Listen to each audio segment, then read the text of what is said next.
Shalom, muchas bendiciones, amados hermanos. El día de hoy vamos a ver la crucifixión y muerte de Yahshua. Recuerda que estamos haciendo un estudio sobre la obra de Yahshua en el madero que fue completa. Y el día de hoy vamos a ver la crucifixión y su muerte. ¿Ok?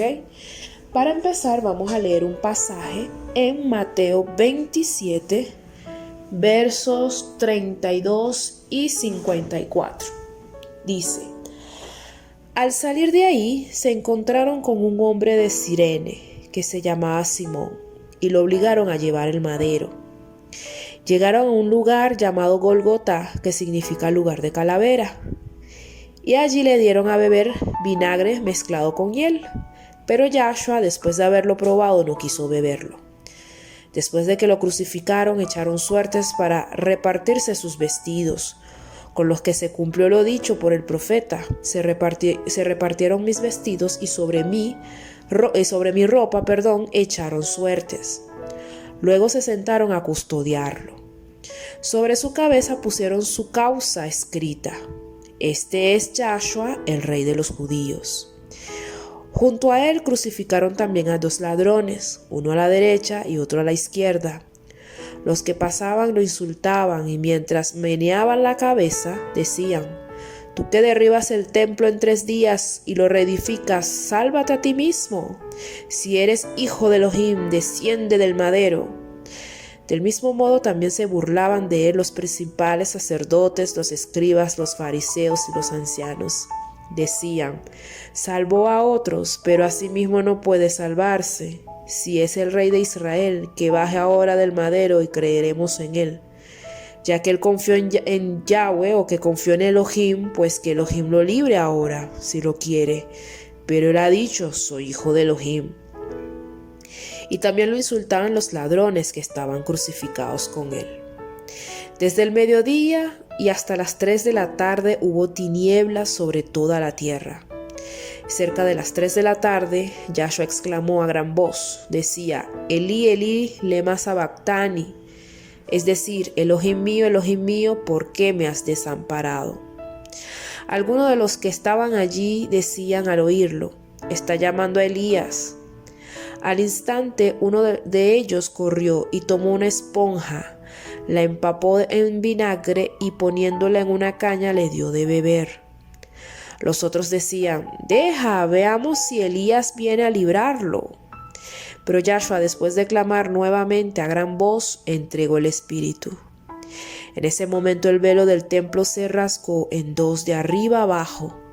La tierra tembló, las rocas se partieron, los sepulcros se abrieron y muchos cuerpos de santos que ya habían muerto volvieron a vivir. Después de la resurrección de Yahshua, estos salieron de sus sepulcros y fueron a la santa ciudad, donde se aparecieron a muchos. Al ver el terremoto y las cosas que habían sucedido, el centurión y los que estaban con él custodiando a Yahshua se llenaron de miedo y dijeron: en verdad, este era el hijo de Elohim. Yahshua, después de ser azotado, fue llevado a ser crucificado. Para crucificar a una persona, los romanos lo que hacían era clavar las manos y los pies para que de alguna manera esa persona, víctima o condenado, quedara colgado en el madero. Deuteronomio 21:23 dice que maldito el hombre o maldito aquel que es colgado en un madero. Yahshua fue hecho maldición para nosotros gozar de la mayor de las bendiciones, que es la salvación. Porque muchas veces cuando hablamos de bendiciones lo asociamos a lo terrenal. Una casa grande, un carro último modelo, un negocio próspero, salud, ¿ok?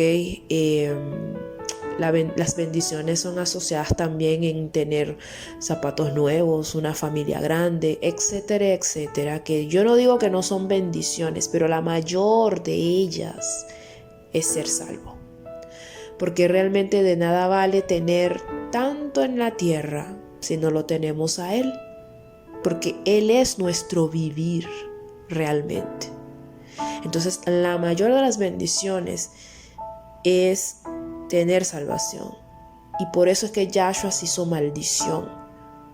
para que nosotros pudiéramos gozar de esa salvación tan grande que, como ya lo he dicho, no es muy valorada del todo. Sus manos y sus pies fueron traspasados, fueron clavados, para que nosotros, los redimidos, los que creemos en Él, con nuestras manos podamos hacer obras dignas de arrepentimiento y obras que glorifican al Padre, y los pies sean usados para ir por sendas de justicia y por el camino angosto que lleva a la salvación. El camino angosto lo vemos muchas veces como el camino del dolor, de las aflicciones, y no es mentira. Pero déjeme decirle que el camino angosto es un camino de bendición, porque ese es el que nos lleva a la vida eterna. Ancho es el camino que lleva a la perdición, pero angosto es aquel que lleva a la vida eterna. Y tener el privilegio de estar en el camino angosto es una bendición, porque su fin es maravilloso. Su fin es maravilloso. De hecho, estar en ese recorrido incluso es maravilloso, porque aunque estemos en un camino de dolor y de aflicción, contamos con la presencia del Padre que nos acompaña, que no nos deja. Contamos con su presencia, cosa que no cuentan los que están en el camino en el camino ancho. Los que están en el camino ancho no cuentan con esa presencia, pero los que estamos en el camino angosto, ciertamente contamos con esa preciosa y gloriosa presencia. Cabe destacar que la corona de espinas que llevaba el maestro en el estudio anterior, se los comenté y hablé un poquito sobre eso. Aparte de ser el símbolo perfecto que indica lo que el Mashiach vino a hacer por nosotros, el hecho de que esas espinas traspasen su cabeza, porque es que no se la colocaron de manera superficial. Dice la palabra que le colocaron la corona y le daban golpes en la cabeza. El propósito era que las espinas traspasaran su cabeza, y de ahí también derramó sangre. Entonces eso señala la limpieza de nuestras conciencias, así como nosotros somos sanados por las llagas de Yahshua, porque dice la palabra, por sus llagas fuimos nosotros curados, y eso lo repetimos mucho, ¿verdad? Para orar por un enfermo o para pedir sanidad para nuestras propias vidas. Pero así como por sus llagas nosotros fuimos sanados, por las heridas en su cabeza por causa de esa corona de espinas, nuestras conciencias son limpiadas y podemos gozar de una renovación de nuestra mente. Porque Yahshua viene a derribar las obras del diablo, a derribar las obras del maligno.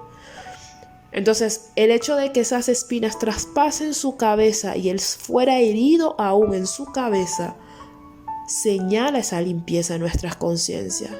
Por eso es que es importante santificarnos desde la mente, poner nuestros pensamientos en todo lo bueno, en todo lo justo, en todo lo honesto, como dice las Escrituras. Debemos de glorificar al Padre aún con nuestros pensamientos, y no es en vano que Yahshua en el Sermón del Monte hablaba y decía que aquel que mira a una mujer con deseo sexual ya está adulterando en su corazón. O sea que Yahweh nos quiere limpios aún en nuestro interior, aún en nuestra mente. De hecho, la palabra exhorta de que debemos amar a Elohim con nuestra mente.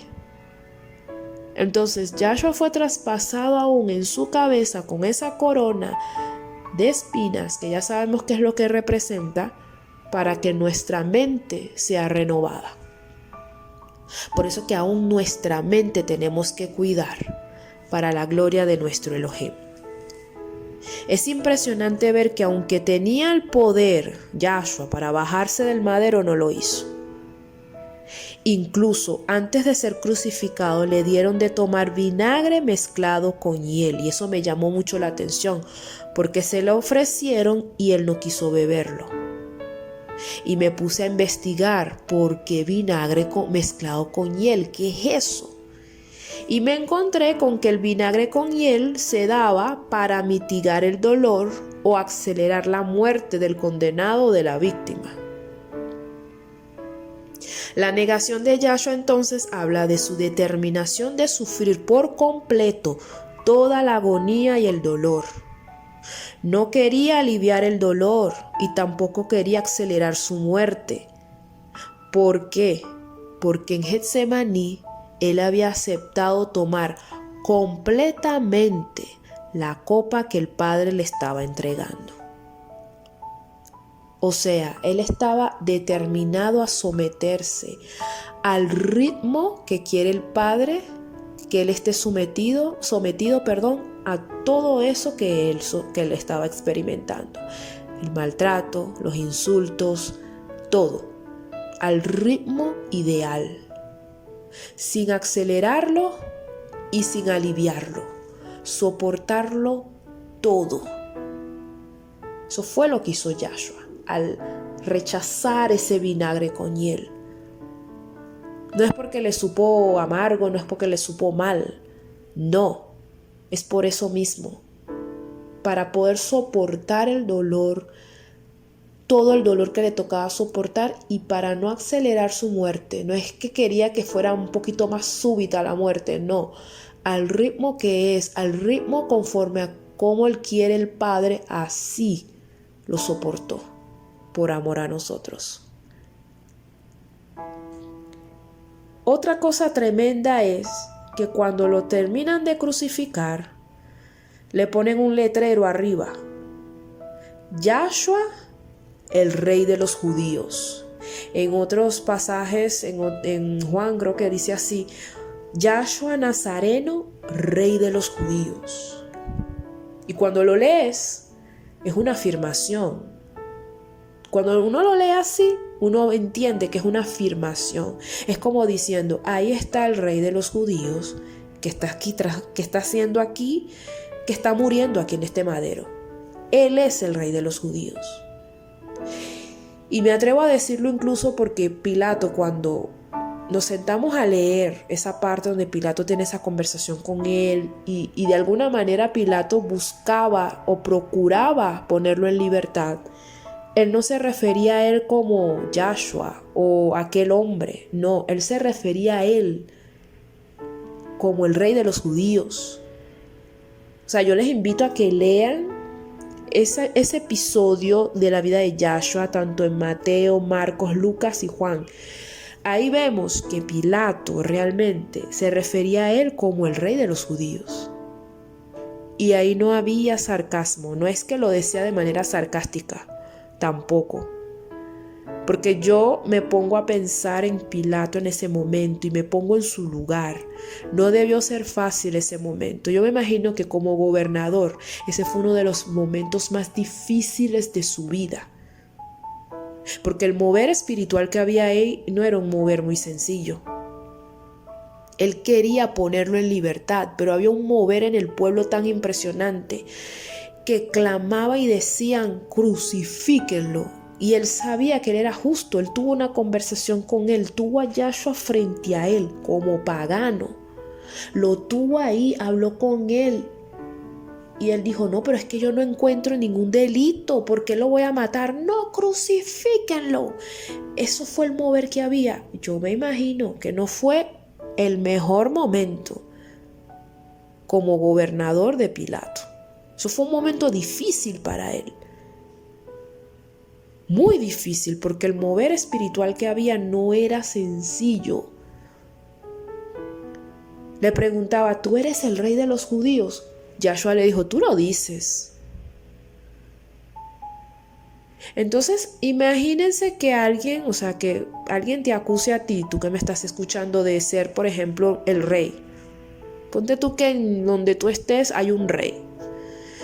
Y te acusan a ti de decir que, te acusan a ti de que tú te haces proclamar rey. Y llegas en manos del gobernador de ese lugar donde tú estás viviendo. Cuando te acusan así, cuando usamos el sentido común, más rápido entonces el gobernador va a mandar a matar al acusado, porque es que dice, no, pana, o sea, ¿cómo tú vas a decir que eres el rey? El rey es tal persona, ¿qué te pasa? Y lo manda a matar rápido. Pero en el caso de Yahshua, Pilato no quería matarlo. Él quería ponerlo en libertad. Y era fuerte lo que se estaba moviendo en ese momento, pero lo tuvo que hacer y dándole lugar al cumplimiento de las profecías, al cumplimiento de lo que se había profetizado sobre el Mashiach. Y menos mal que lo hizo, porque por causa de eso es que nosotros hoy en día podemos decir, soy salva, soy justificada, podemos recibir el perdón de nuestro Padre. Pero no debió ser fácil para nada. Para nada. O sea, yo me pongo a pensar y realmente debió ser muy difícil para Pilato. Pero bueno, ahí estaba el letrero, Yahshua, Rey de los Judíos. Como les dije, eso era una afirmación. Todo el mundo estaba viendo eso y estaba la afirmación. Y lo más impresionante es que no lo escribió solamente en hebreo. Estaba escrito en latín, que es el idioma manejado por el Imperio Romano, porque en Roma se hablaba era latín. Y el griego, que vamos a decirlo así, que es como un inglés en este tiempo.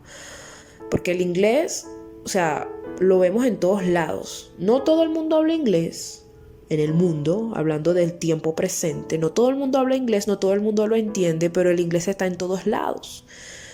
Incluso el inglés, de alguna manera, influencia muchas veces el español, pero más que todo en Latinoamérica. Pero yo no me voy a meter con eso ahorita. O sea, lo que les quiero decir es que eran 3 idiomas importantes. El hebreo, porque el asunto estaba pasando en Israel. Latín, ya sabemos que tiene que ver con Roma. Y el griego, que es como decirles el inglés en este tiempo. Cuando yo veo eso, cuando lo leo y me viene como esa imagen, es más que todo, o sea, me lleva automáticamente a ese pasaje donde dice que todo ojo le verá. Y cuando hablan de todo ojo, estamos hablando de todas las naciones. Van a ver a aquel que traspasaron, van a ver a aquel que crucificaron, llegar como rey. Y toda rodilla se va a tener que doblar. En ese momento todo el mundo se estaba burlando de él. Ah, sí, si te puedes bajar del madero, bájate pues, que esto y que lo otro. O sea, estaban burlándose de él en ese momento. Pero llegará el momento en que aquel que mataron, aquel que crucificaron, aquel que traspasaron con clavos y lo maltrataron hasta la muerte, lo van a ver a él y las rodillas se van a doblar ante él y toda lengua va a tener que confesar quién es él.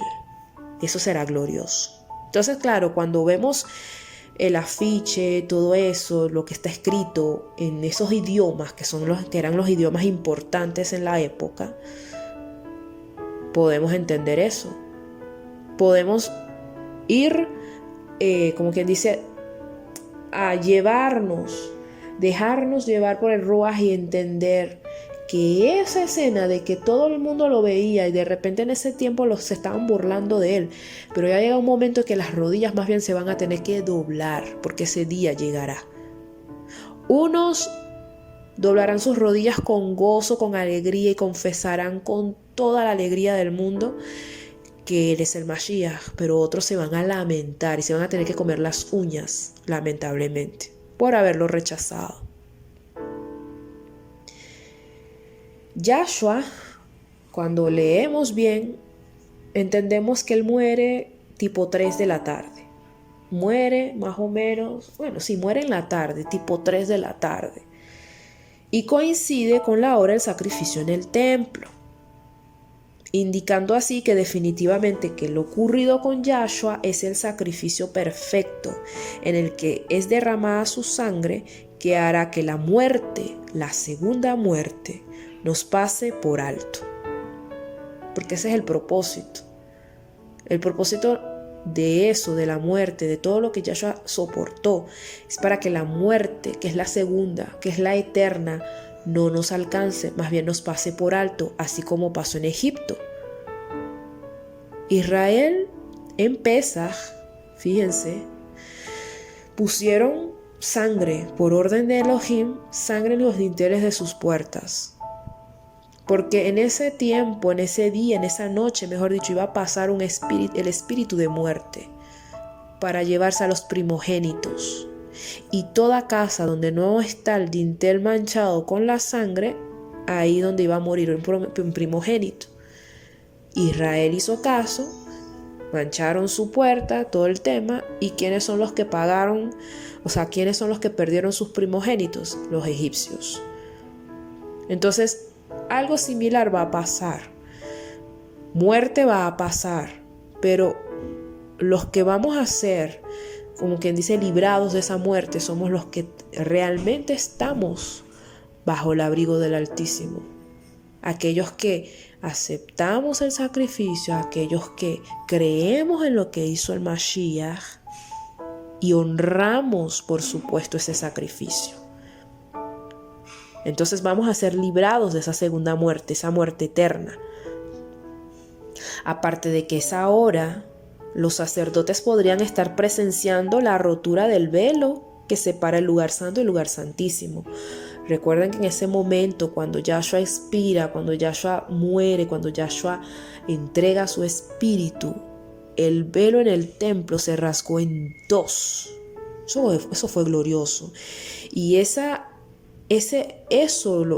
rotura del velo marca, como quien dice, ese nuevo acceso o esa posibilidad de tener un nuevo acceso al Padre.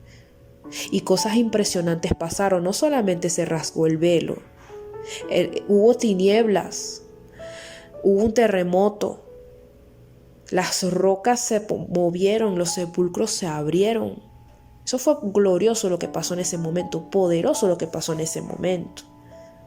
Fue tan tremendo que el centurión y todos los que estaban ahí con él, custodiando el cuerpo que estaba ahí clavado en el madero, tuvieron que confesar que Yahshua era definitivamente el Hijo de Elohim. Ellos lo tuvieron que confesar. Fíjense que yo les dije que los sepulcros abrieron, ¿verdad? Pero la palabra habla de que después de que Yahshua resucita, esos cuerpos de esos santos que estaban en esos sepulcros, se levantaron y andaban por la santa ciudad. Y eso es señal de la victoria de Yahshua sobre la muerte. Y por supuesto es sombra de lo que definitivamente va a pasar. Los que duermen en el Mashiach, en el son de la trompeta, en el son del shofar, resucitarán en cuerpos glorificados. Y eso es glorioso. Definitivamente eso que pasó ahí confirma que Yahshua es la resurrección y la vida. Y todo aquel que en él cree, aunque esté muerto, vivirá. Entonces, hermanos, lo que pasó realmente en ese momento tan fuerte, tan duro, cosas gloriosas pasaron para que nosotros hoy en día pudiéramos estar en paz y pudiéramos ciertamente disfrutar de la salvación. Definitivamente vale la pena santificarse, vale la pena honrar eso que Yahshua hizo, porque Él soportó mucho, cosas que Él no tenía por qué soportar, pero lo soportó por amor a nosotros, para darnos una esperanza, para darnos vida eterna. Amén, hermanos. Muchas bendiciones.